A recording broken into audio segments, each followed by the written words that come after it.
So here we are trying to capture some of the essence of the famille Rees and our dynamics. So what is your earliest remembrance of being in the family? Being in the family? Mm-hmm. I have an early memory of sleeping in the closet at the Manning apartment Mm-hmm. and playing in the front yard and the backyard there. And I remember the green tiles. I remember that apartment really well. I remember the hardwood floors and the living room and the black swivel chair there. Your memory's so good you would remember whether my shoes were tied at any given moment in my life. I remember your sandals very well. My hippie sandals. I remember your sandals, your mandals. Yeah. And I remember a lot from that time. And I must have been pretty young when we moved to Cheviot. I remember the night that we moved. You're not going to believe this, but I was wearing little overalls with a pocket in the front, and standing out by the hedge between Cheviot and Rosette's at night as people moved furniture. Was that when you said you were listening to crickets or something? I don't remember saying that, but that might have been that night. There was a big dog, I remember. I remember a big dog. It must have been as big as I was. Yeah, it was a big dog. Yeah. Yeah. So in a way, our family our family life really began in earnest at Cheviot. Yeah. Tell us about just how you experienced that, Cheviot house and the whole experience and the neighborhood and everything. I loved it.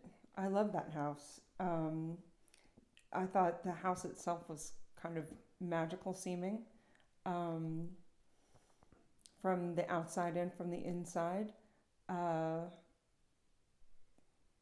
because I loved the dichondra at the front. I loved everything about it. I loved the split rail fence that Maddie and I used to get big umbrellas when it was windy and jump off of the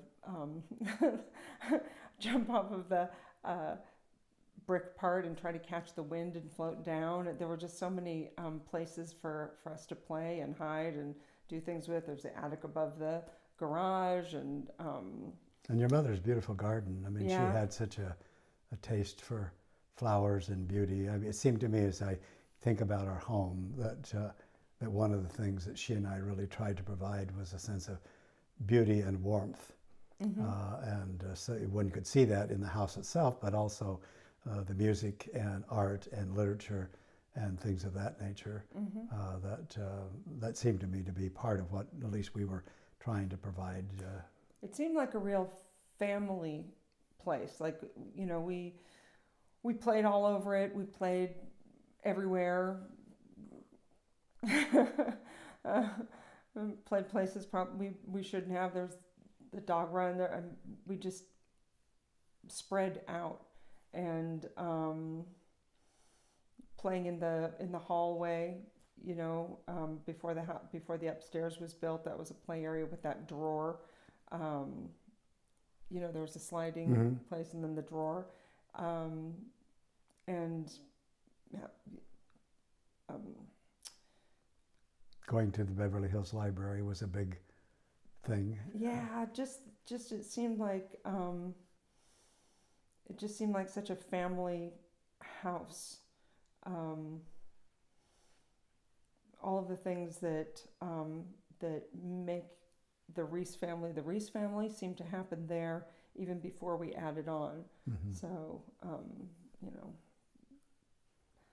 practicing our instruments and eating at the square table and singing a lot and making spaghetti Friday nights and when Mom put the TV away, watching UCLA games or Monty Python, and just it seems like a lot of things were formed because of that house and our proximity to each other, and I think that in a sense the house itself defined us against other people too. Like, our house was special, we were special, and our house felt special, and Even our when taste and even when it went years without our painting the outside.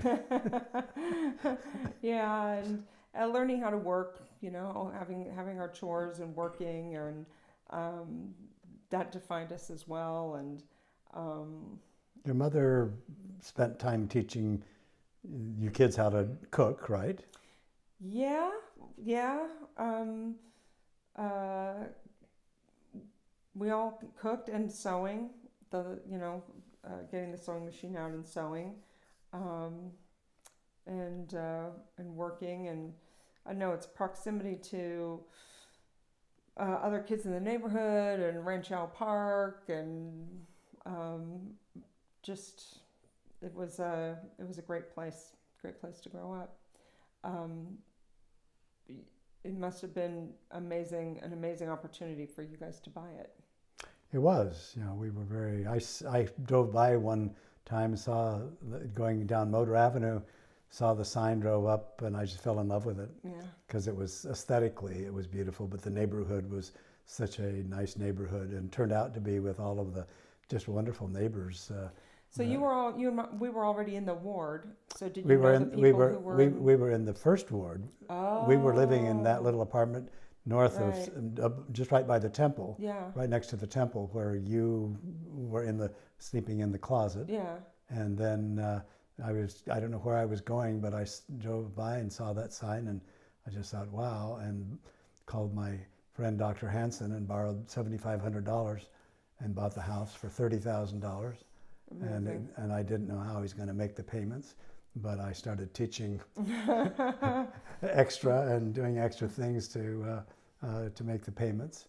Yeah, I remember you teaching at night, Tuesday nights. Yeah. Yeah.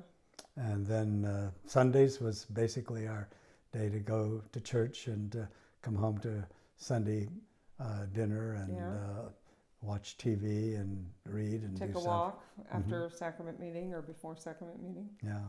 Yeah, grilled cheese sandwiches on sourdough or for dinner. Cheese and ham. Yeah, cheese and ham. Yeah. Do you remember much about the neighborhood Christmas parties? Oh, epic. Yeah, absolutely. Everybody does. That was, I just feel like we were so blessed to have grown up in that neighborhood with the people there. The people in the ward, all of the Wolves and the Samovars, all of the families. Really, it was such a safe and happy and joyful place to grow up. Yeah.